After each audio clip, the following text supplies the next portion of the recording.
말씀은 학개서 2장입니다.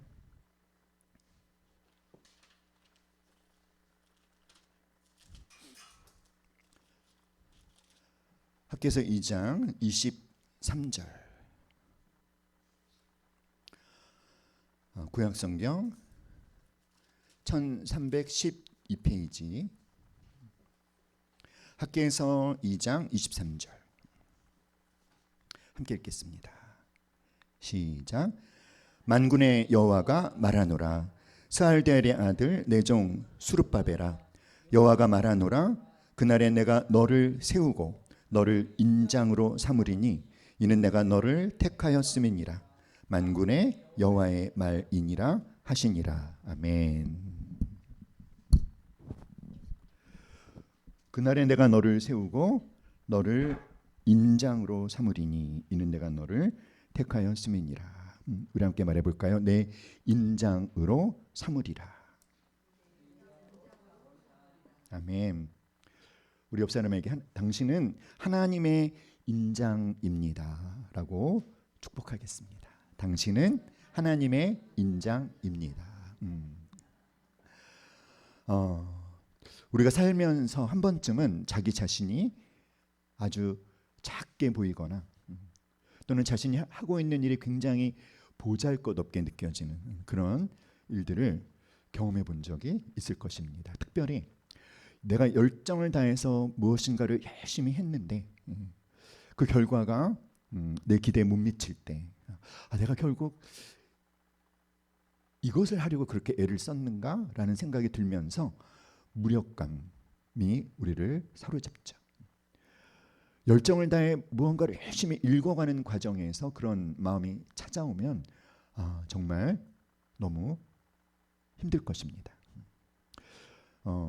정말 소중하게 여기는 어떤 가치나 목표가 있는데 현실적인 결과가 기대에 못 미칠 때, 또 우리는 그런 무력감에 빠지기도 하죠.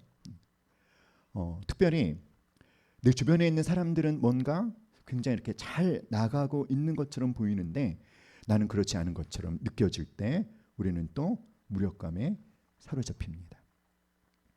어떤 경우에는 내가 마음을 다해서 누군가에게 배려와 사랑을 베풀었는데 막상 그것을 받는 사람은 그것을 너무나 당연하게 여길 때에도 굉장히 마음이 허무해지죠.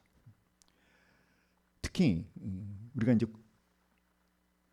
나의 고민을 정말 이렇게 귀담아 들어주고 나의 고민을 이해해주는 사람이 없다고 느껴지거나 나 혼자만 모든 짐을 지고 있다라고 하는 어떤 고립감이 들 때 스스로 무력감에 빠지기도 합니다. 자, 그런데 사랑하는 여러분,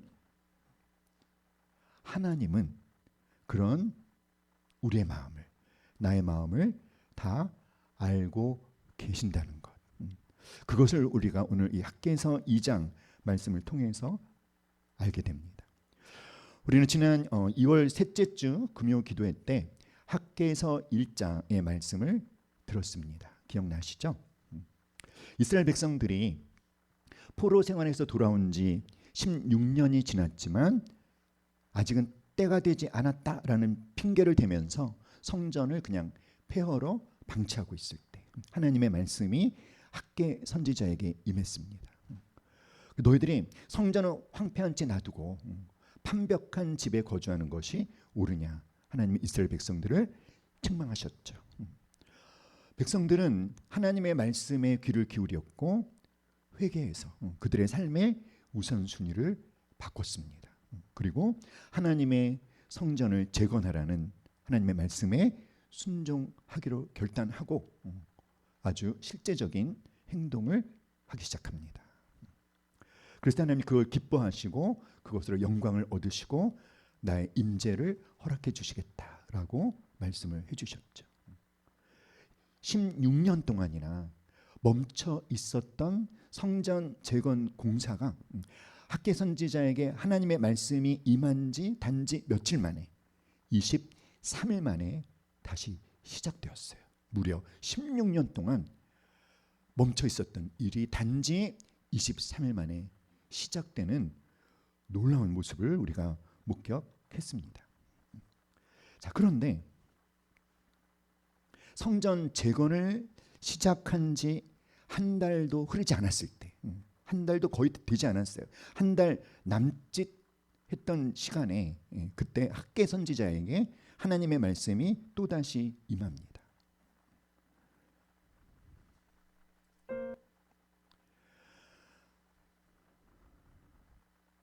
너희 가운데 남아있는 자 중에서 이 성전의 이전 영광을 본 자가 누구냐? 이제 이것이 너희에게 어떻게 보이느냐? 이것이 너희 눈에 보잘것없지 아니하냐? 이것은 이스라엘 백성들이 말하는 것이 아니라 하나님이 그들의 마음의 상태, 그건 아무도 입을 열어서 말하지 않고 있던 그런 쉬쉬하고 있었던 그들 마음의 낙심, 실망을 하나님이 꺼내주셨어요. 자, 이스라엘 백성들 안에 어떤 일들이 있었을까요? 여기 보시면 너희 가운데 남아있는 자 중에서 이 성전의 이전 영광을 본 자가 누구냐? 이 사람들은 어떤 사람들일까요?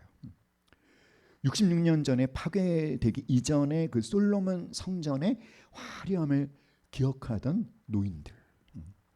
그들은 지금 이제 막 짓기 시작하는 어떤 성전의 이제 기초를 놓는 모습을 보고서 너무 실망했습니다. 솔로몬 성전의 그 아름다움과 솔로몬 성전의 그 장엄함을 알고 있는 그 노인들에게는 이제 그들이 뭐 아직 완성되지 않았지만 지대를 놓고 생각해 봤을 때 너무나 뻔한 거예요.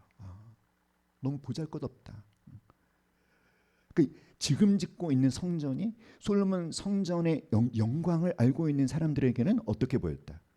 보기에 보잘것없게 느껴졌다는 거죠. 하지만 아무도 그런 낙심하는 마음을 뭐 표현하진 않았지만 다 느낄 수 있겠죠. 이 노인들의 그런 실망이 젊은이들에게까지 영향을 미쳐서 공동체 전체가 어떤 무력감과 패배주의에 사로잡히게 된 것입니다. 하지만 그것을 아무도 입 밖으로 내는 것을 쉬쉬하고 있을 때 하나님께서 그것을 끄집어내어서 그들의 마음에 낙심하고 있는 상태를 직면하게 하시는 거예요. 왜 이런 무력감에 빠졌을까요? 왜 이런 패배주의에 빠졌을까요? 왜 스스로가 하고 있는 일들을 보잘것없게 느꼈을까요? 그것은 어디에서 왔습니까? 비교에서 온 것이죠. 이전의 영광을 본 자들. 그걸 우리가 뭐라고 말하죠? 라떼는 이러잖아요, 그렇죠? 예전에는 이랬었는데. 사랑하는 여러분, 우리가 비교의식에 사로잡히면 그것이 하나님이 우리에게 맡기신 사명을 감당지 못하게 하는 독이 된다는 것을 깨달아야 될 줄 믿습니다. 사랑하는 여러분, 하나님께서 그들의 낙심하는 상태를 직면하게 하시면서 그런데 하나님이 성전에 있어서 가장 중요한 본질이 무엇인지를 말씀해 주셔요. 그리고 하나님께서는 그들에게 스스로 굳세게 하라라는 말씀을 하십니다. 우리 4절 말씀 함께 읽어볼까요? 학기에서 2장 4절. 그러나 시작. 그러나 여호와가 이르노라 스룹바벨아 스스로 굳세게 할지어다. 여호사닥의 아들 대제사장 여호수아야 스스로 굳세게 할지어다.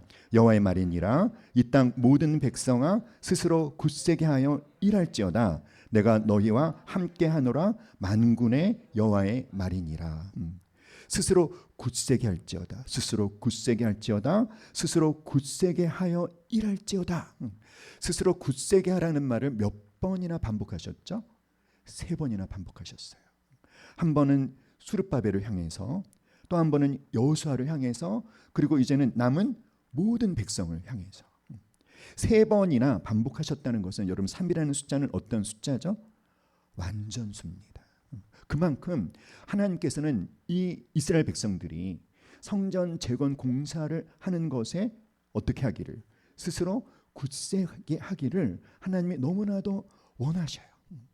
여기서 스스로 굳세게 하라라고 하는 것은 어떤 뜻이냐면 용기를 내라. 용기를 내서 너희들이 지금 하고 있는 일을 계속 열심히 하라고 격려를 해주시는 거죠. 그리고 하나님이 한 가지 사실을 알려주셔요. 무엇이죠, 여러분? 내가 너희와 함께 하노라. 임마누엘의 약속을 그들에게 말씀하십니다. 사랑하는 여러분, 내가 너희와 함께 하노라. 이것이 이스라엘 백성들이 성전 재건을 스스로 굳세게 해야 할 이유가 됩니다. 다시 용기를 낼 수 있는 이유가 된다는 거죠. 사랑하는 여러분, 성전에 있어서 가장 중요한 건 뭘까요? 성전의 본질은 어떤 겉모습의 화려함이 아니라 하나님의 임재라는 거죠. 그러니까 이제 성전 공사를 시작한 이스라엘 백성들이 성전을 바라보면서 보아야 되는 것은, 그들이 기대하고 상상하고 원해야 되는 것은 성전의 어떤 화려함이 아니라 하나님을 봐야 되는 거죠. 성전은 성전이 중요한 것이 아니죠, 여러분. 성전에 임재하시는 하나님이 중요한 것이잖아요.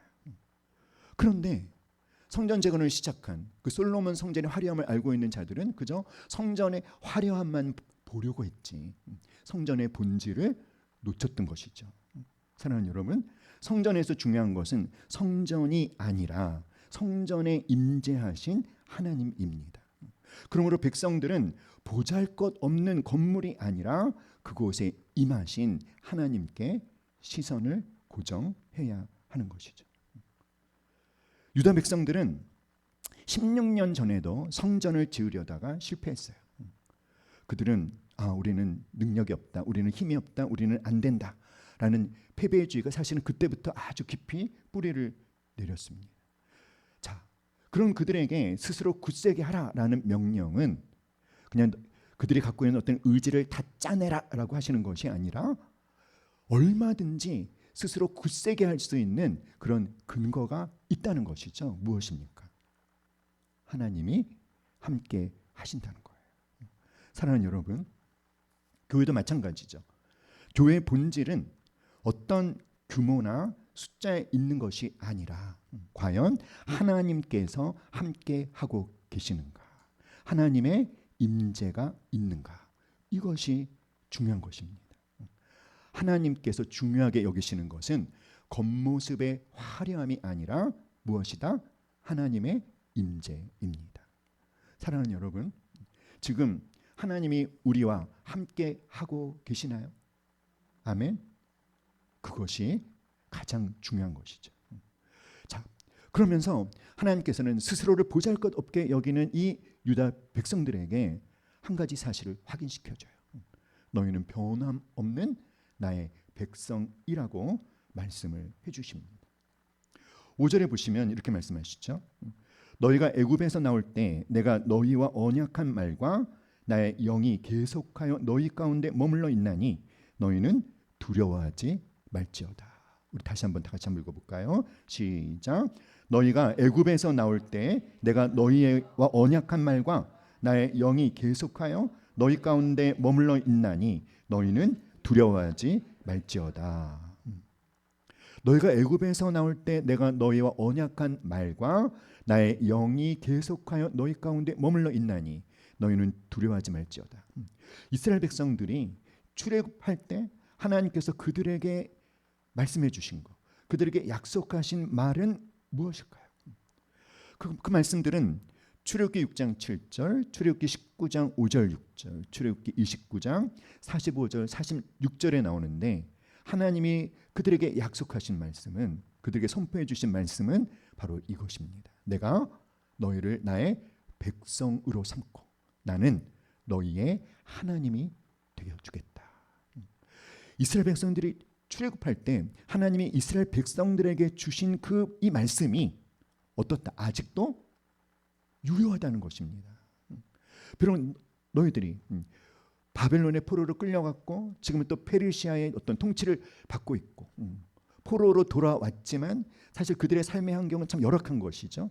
성전을 재건하려고 하지만 솔로몬 성전에 비교해 봤을 때 너무 보잘것없게 느껴져서 그것이 또 자기 스스로를 굉장히 하잘 것 없게 느끼고 있는 그 유다 백성들에게 하나님은 무엇을 확인해 주십니까? 너희는 변함없이 나의 백성이다. 할렐루야. 사랑하는 여러분, 그리고 한 가지 또 말씀해 주셔요. 나의 영이 계속해서 너희 가운데 머물러 있다. 출애굽시킬 때부터 비록 그들이 바벨론의 포로 생활을 하고 있을 때 그때에도, 그리고 돌아와서 성전을 막 재건하려고 하는 이때까지 하나님의 영은 그들을 떠나신 적이 있다 없다? 없다라는 거예요. 하나님이 가장 중요하게 여기시는 것은 무엇입니까? 하나님의 임재라는 거예요. 할렐루야. 하나님 지금 뭘 하고 계시죠, 여러분? 낙심하고 있는 백성들, 무력감에 사로잡혀 있는 백성들을 하나님은 열심히 격려해 주고 계셔요. 어떤 사실을 확인해 주심으로 격려하고 계십니까? 내가 너희와 함께한다. 너희는 나의 백성이다. 나는 너희를 떠난 적이 없다. 할렐루야. 사랑하는 여러분, 하나님께서는 하나님의 영이 계속해서 함께하고 계시는 것을 확인시켜 주시면서, 그러므로 환경과 어떤 상황에 눌리지 말고 두려워하지 말라고 명령하시는 거죠.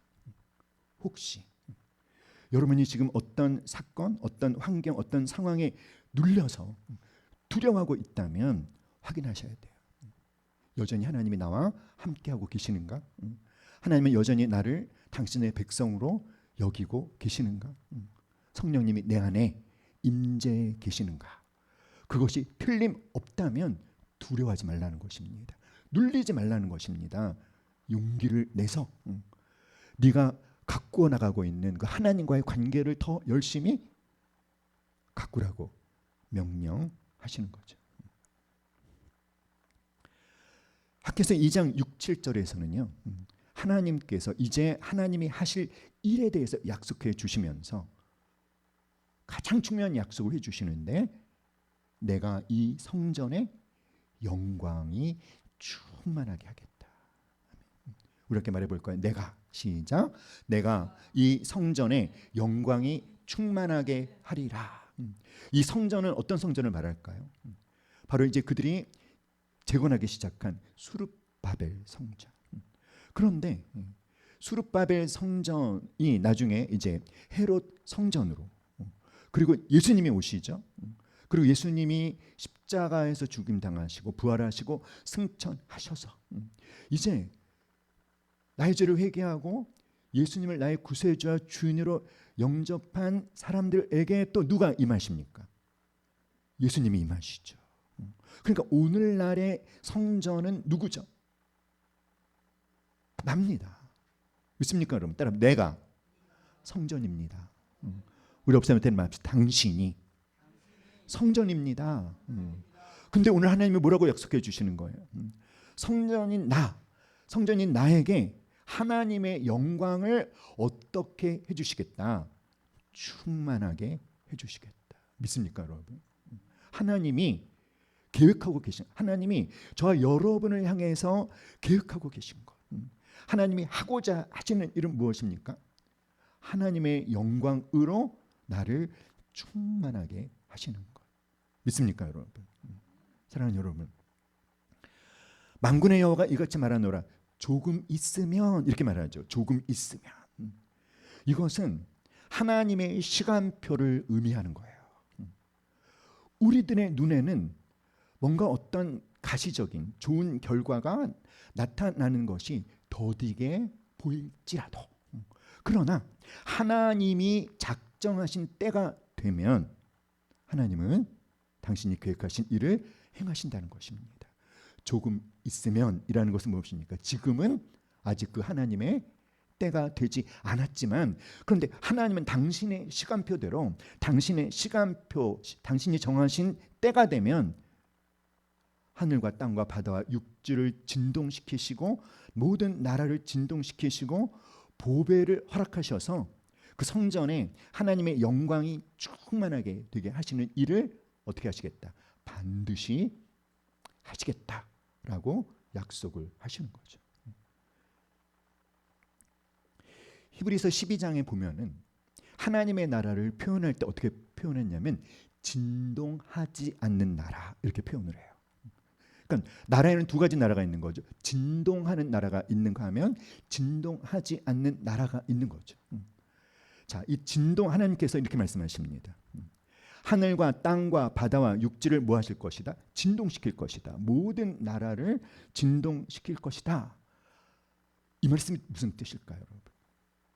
하늘과 땅과 바다와 육지를 진동시키신다는 것은 어떤 단지 자연 재해를 일으키신다라는 그런 뜻이 아니라 이 세상을 유지하고 있는 기존의 세속적인 권력 질서를 하나님이 뒤흔들어 버리셔서 다 어떻게 하신다? 모든 나라를 흔들림 당하여 무너지게 하시겠다. 왜 무너지게 하십니까? 그리고 나서 뭘 하실까요?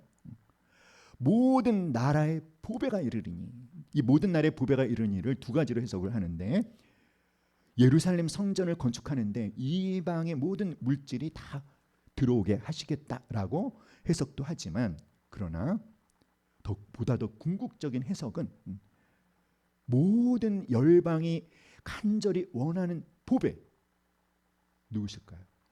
예수님이십니다. 예수님을 이 땅에 오게 하셔서 예수님이 오심으로 말미암아 하나님의 성전이 완성되고 그 예수 그리스도를 모신 자들마다 하나님의 성전이 되어지는 그 일을 하신다는 거죠. 그리고 궁극적으로는 미래적으로 예수님이 재림하시면 그 영원한 하나님의 나라가 완성됨으로 하나님의 인재가 가득한 영광스러운 영원한 하나님의 나라를 이루시겠다라고 하시는 약속을 주시는 거예요. 그러면서 이렇게 말씀하십니다. 이 성전의 나중 영광이 이전 영광보다 크리라. 할렐루야. 이스라엘 백성들의 눈에는 지금의 성전이 이전의 성전보다 어떻게 보이는데, 초라하게 보이는데 하나님은 아니라는 거예요. 이 성전의 나중 영광이 이전 영광보다 어떻다? 크다는 것입니다. 이유가 뭐죠? 뭡니까? 하나님이 임재하고 계시고 궁극적으로는 누가 오셔서 이 성전을 온전히 완성되게 하실 것이기 때문에 예수님께서. 그리고 그 약속이, 그 하나님의 계획이 1차적으로 누구한테 이루어졌죠, 여러분? 바로 오늘의 우리들에게 이루어진 거예요. 할렐루야. 그러니까 역사는 때 말합시다. 당신은 솔로몬 성전보다도 더 아름다운, 더 웅장한, 더 멋진, 더 화려한 성전입니다. 아멘. 이걸 깨달으라는 거예요. 이거를 깨달으라는 것입니다. 사랑하는 여러분, 그러면서 성전을 완공할 때 정말 그 진짜 중요한 목적이 무엇인지를 하나님이 말씀해 주시는 거예요. 성전을 완공해서 하나님이 이루시고자 하는 진짜 중요한 목적은 뭡니까? 평강입니다. 평강, 샬롬. 하나님과 원수되었던 죄인들이 예수 그리스도의 십자가의 공로로 그 죄의 장벽이 허물어지면서 하나님과 그 사람 사이에 완벽한 평화의 관계가 맺어지는 것. 그래서 예수를 모신 나의 마음속에 무엇이 주어지는 것? 평강이 주어지는 것. 할렐루야. 사랑하는 여러분, 어쩌면 여러분도 여러분의 어떤 개인의 영적인 생활이나 또는 어떤 일상의 삶이 다른 사람들과 비교해 봤을 때 보잘것없게 느껴질 수 있어요. 또는 우리가 다니고 있는 교회가 우리 주변의 큰 교회들과 비교해 볼 때 아주 작게 느껴질 수 있다는 것이죠. 그러나 사랑하는 여러분, 중요한 건 무엇이다? 하나님이 임재하고 계시고 하나님이 주신 평강이 내 안에 있다면 그것이 뭐다? 그것이 진짜 영광이다라는 거예요. 그러므로 사랑하는 여러분, 겉모습의 화려함이 아니라 본질은 무엇이다? 하나님의 임재. 아멘. 믿습니까? 사랑하는 여러분, 1절에서 하나님은 다시 하신 말씀 또 반복해 주십니다. 우리 21절, 22절 한번 읽어볼까요? 21절 시작. 너는 유다 총독 수룹바벨에게 말하여 이르라. 내가 하늘과 땅을 진동시킬 것이요 여러 왕국들의 보좌를 엎을 것이요 여러 나라의 세력을 멸할 것이요 그 병거들과 그 탄자를 엎드러뜨리리니 말과 그 탄자가 각각 그의 동료의 칼에 엎드러지리라. 만군의 여호와가 말하노라. 자, 똑같이 말씀하시죠. 진동시킬 것이다. 내가 하늘과 땅을 진동시킬 것이고 여러 왕국들의 보좌를 엎을 것이고 여러 나라의 세력을 멸할 것이요. 하나님께 다시 한번 하늘과 땅을 진동시킬 것이라고 말씀하셔요. 하늘과 땅을 진동시키신다는 것이 어떤 뜻이라고 했죠, 여러분? 기존의 어떤 세계 질서나 인간들이 세운 견고한 체계를 근본적으로 뒤흔드시는 것. 이 말씀은요, 이 하나님의 이 예언은 역사적으로도 이미 성취가 되었고 또 미래적으로 종말론적으로 또 성취될 것입니다. 여러 왕국의 보좌를 엎을 것이다. 자, 지금 이 유다 백성들은 그들을 통치하고 있는 페르시아의 위세에 완전히 짓눌려 있어요. 그 페르시아의 위세에 그들이 완전히 기가 죽어 있습니다. 그런데 이 학개서 2장 21절과 22절의 예언은 당시 절대 권력이었던 페르시아 제국뿐만 아니라 페르시아가 멸망하고 나서 등장한 헬라 제국, 그 뒤에 또 인류를 장악한 로마 제국, 이러한 하나님을 대적하고 하나님의 나라 백성들을 압제했던 세상 나라들이 차례차례로 무너짐으로 역사의 뒤안길로 사라짐으로 역사적으로 성취되었어요. 하나님을 대적하거나 하나님 없이 세워진 모든 세상의 체계와 권세를 근본적으로 흔드신다는 예언은 이미 성취되었고, 그리고 또 언제 성취되어진다? 예수님 재림하시면 이 세상의 모든 하나님을 대적한 모든 것들은 다 무너질 것이고 영원한 하나님 나라만 견고하게 세워질 것입니다.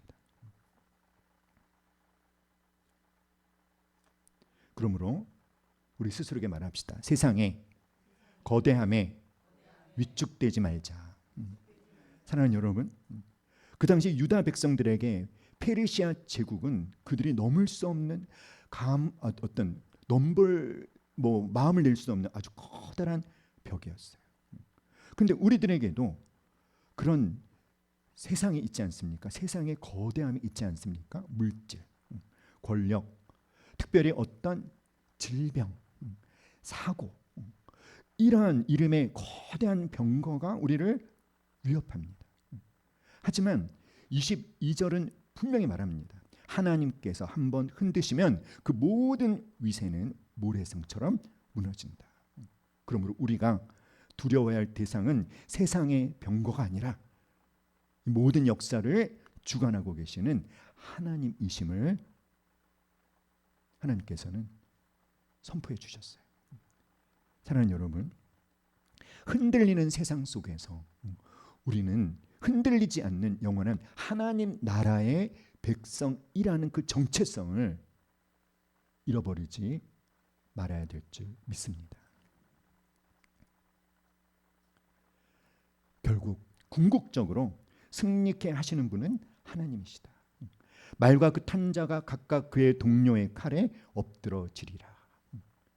그 동료의 칼에 엎드러지리라. 페르시아도 그랬고요. 헬라도 그랬고 로마도 그랬고 어떤 외부의 적에 의해서 무너진 것이 아니라 내부에서 반란이 일어나서 그래서 결국은 절대 권력을 자랑했던 황제들이 너무나 허무하게 죽임을 당하고 무너집니다. 동료의 칼에 엎드러지이다. 그대로 성취가 되죠. 그러니까 이 이스라엘은 유다 백성들은 칼 한 번 휘두르지 않아도 하나님께서 당신의 대적들을 스스로 무너지게 하신다는 거예요. 사랑하는 여러분, 우리가 신앙생활을 하다가 우리가 이 믿음의 여정에서 만나는 싸워야 되는 영적 전쟁도 똑같습니다.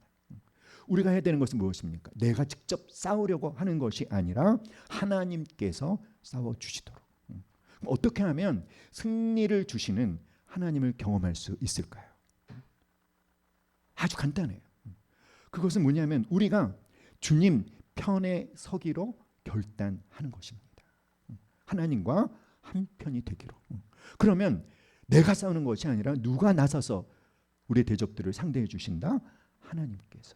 그러므로 사랑하는 여러분, 우리가 주님 편에 서 있을 때 주님께서 대적을 멸하시고 승리를 주시니까, 그러므로 우리 삶에 어떤 형태로든지 위기가 찾아올 때 그때 우리가 해야 되는 것은 뭘까요? 어떤 형태로든지 우리 삶에 위기가 찾아올 때 우리가 해야 되는 것은 어떤 선택이, 어떤 결정이 하나님 편에 서는 결정인가? 하나님 편에 서기로 결정하는 것. 지금 내가 처한 상황에서 하나님 편에 서게 하는 선택과 결단을 하면 누가 싸우신다? 하나님이 싸우신다는 거예요. 아멘. 그러면 여러분 고민하십시오. 여러분이 처한 상황에서 하나님 편에 서게 하는 선택과 결정이 무엇인지. 그러면서 마지막으로 하나님께서 수룹바벨에게, 특별히 수룹바벨을 내종 수룹바벨아 이렇게 부르시면서 내가 너를 세우고 내가 너를 나의 인장으로 삼겠다. 내가 너를 택하였다라고 말씀을 해주시는 거예요. 사랑하는 여러분, 오늘 주보에 보면 인장으로 삼는다라는 게 어떤 뜻인지 제가 설명을 넣어드렸죠. 인장이라고 하는 것은요, 왕의 도장이죠. 인장, 특별히 왕의 도장이 새겨진 반지. 그러니까 인장은 이 왕의 인장, 왕들은 항상 인장을 손가락에 끼고 다니거나 아니면 이렇게 줄을 만들어서 목에 걸고 다니거나. 그래서 왕이 한순간도 자신으로부터 떼어놓지 않는, 왕이 가장 귀하게 여기는 보물, 그것이 바로 인장 반지였어요. 내가 너를 인장으로 삼으리니 라고 하는 것은 하나님께서 하나님의 모든 권위를 수룹바벨에게 위임하신다는 것입니다. 왕은 자신의 권위를 행사할 때 인장 반지로 서명을 대신했습니다. 따라서 수룹바벨을 인장으로 삼으신다는 것은 어떤 뜻이다? 하나님께서 하나님의 권위를 누구에게? 수룹바벨에게 위임하셨다. 그러니까 수룹바벨은 뭐죠? 하나님의 권위를 대신 사용하는 하나님의 대리 통치자로 하나님은 수룹바벨을 삼으신다는 거예요. 현실은 뭐죠, 여러분? 현실은 여전히 유다는 페르시아의 속국이고 수룹바벨은 그저 이름뿐인 총독이지만 하나님은 전혀 다르게 말씀하시는 거죠. 네가 바로 나의 대리자다. 이 땅에서 나의 뜻을 행할 나의 모든 권위를 내가 너에게 위임한다. 아멘. 하나님께서 수룹바벨을 하나님의 인장으로 삼으신다는 것은 하나님이 가장 귀하게 여기는 보물. 그래서 왕이 한순간도 자신의 몸에서 떼어놓지 않는 가장 아끼는 보물, 수룹바벨을 하나님께서 결코 잃어버릴 수 없는 가장 아끼는 보물로 삼으시겠다라는 것이죠. 사랑하는 여러분, 이것은 우리가 어떤 일을 겪게 되든, 우리가 어떤 사고나 어떤 고난을 만나게 되든 그것이 우리의 정체성을 결정하는 게 아니라는 거예요. 우리의 상황이 어떠하든지 우리의 정체성을 결정하는 것은 하나님의 결정, 하나님의 선택에 달려있는 거죠. 사랑하는 여러분, 우리가 겪는 어떤 불행한 일들이 결코 우리의 정체성을 결정하지 못한다. 우리가 어떤 일을 겪든지 우리는 누구입니까? 하나님의 인장입니다. 믿습니까, 여러분? 사실 이 말씀에는 역사적인 배경이 숨어 있어요. 수룹바벨의 할아버지인 여호야긴 왕은요, 하나님께 범죄했어요. 그래서 그 이전까지는 인장 반지였던 이 여호야긴을 하나님은 당신의 손가락에서 빼내어 버렸습니다. 그래서 그때는 마치 다윗 왕조가 끊어진 것처럼 보였어요. 그런데 하나님은 다시 그 후손인 스룹바벨을 향해서 내가 다시 너를 나의 인장으로 삼으시겠다라고 말씀해 주신 거예요. 실패로, 저주로 끝난 줄 알았던 가문과 인생을 하나님께서 다시 회복시키시고 끊어진 은혜의 계보를 다시 잇겠다는 소망을 선포해 주신 것이죠. 사랑하는 여러분, 여러분이 이 세상의 거대함에 위축되지 마시기 바랍니다. 이 세상에서 지금 내가 살고 있는 여러분의 일터에서, 여러분의 가정에서, 이 세상 한복판에서 하나님의 뜻을 펼쳐나갈 대리자 누구입니까? 나입니다. 믿습니까, 여러분? 하나님은 다른 그 누구가 아니라 바로 저와 여러분을 통해서 이 세속적인 세상 가운데에서 당 하나님의 뜻을 펼쳐 나가시겠다. 내가 너를 나의 인장으로 삼으시겠다라고 말씀하시는 거예요. 여러분, 이 말씀을 온전히 붙잡으십시오. 그리고 여러분의 정체성을 온전히 하나님의 인장됨으로 확립할 수 있기를 간절히 기도합니다. 우리 함께 말해볼까요? 우리는, 시작, 우리는 모두 하나님의 인장입니다. 다시 한번 시작. 우리는 함께 지어져가는 하나님의 인장 공동체입니다. 그러므로 사랑하는 여러분, 흔들리는 세상 속에서 하나님의 대리자로 살아가시기를 주님의 이름으로 축복합니다. 하나님의 인장, 우리나라는 예전에 뭐라고 불렀죠? 옥새. 따라합시다. 내가 옥새다. 옥새라 그러니까 좀 더 이렇게 마음에 좀 다가오시죠? 예. 여러분의 정체성이에요. 아멘. 특별히 하나님은 이 말씀을 누구에게 주셨냐면 스룹바벨에게 주셨어요. 나의 종이라고 부르시면서. 그리고 이렇게 말씀하십니다. 내가 너를 택하였음이니라. 이 말은 뭐죠, 여러분? 하나님께서 끝까지 책임지시겠다라는 거예요. 믿습니까, 여러분? 하나님께서 끝까지 책임지십니다. 스룹바벨의 상황은 여전히 초라했고 성전은 아직 완공되지도 않았고 완공되어도 솔로몬의 화려한 그 성전은 아닐 게 뻔해 보이지만 그러나 하나님은 어떤 결과가 아니라 하나님의 택하심에 방점을 찍으신 거예요. 당장 눈에 보이는 결과가 없을지라도 결과 상관없이 하나님이 우리와 함께하고 계시고 우리는 하나님의 보물이고 당신의 뜻을 우리를 통해서 펼쳐 나가실 것이고 우리를 어떻게 하신다? 끝까지 책임지신다. 아멘. 사랑하는 여러분, 내가 하나님의 인장이라는 확신이 우리 모두의 마음에서 불타오를 수 있기를 간절히 기도합니다.